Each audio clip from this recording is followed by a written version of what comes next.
জোয়ার ভাটা ধারাবাহিকে উজি ঋষির রোমান্স এখন দর্শকদের অন্যতম আকর্ষণ। আরাত্রিকা মাইতি ও অভিষেক বীর শর্মার অনস্ক্রিন কেমিস্ট্রি দেখে অনেকেই ভাবেন বাস্তবেও তাদের প্রেম রয়েছে। তবে দুজনেই বারবার জানিয়েছেন তারা শুধুই খুব ভালো বন্ধু।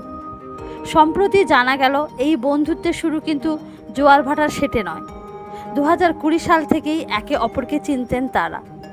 কলকাতার রানীকুঠিতে একই এলাকায় ভাড়া থাকতেন দুজন, আর পাড়ার এক চপের দোকানে চিকেন পকোড়া কিনতে গিয়ে হয়েছিল প্রথম আলাপ।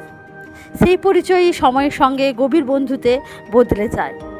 আরাত্রিকার কথায় সমবয়সী হওয়ায় তাদের বোঝাপড়া খুবই সহজ, তাই ক্যামেরার সামনে রোমান্টিক দৃশ্য করতেও কখনো অস্বস্তি হয়নি।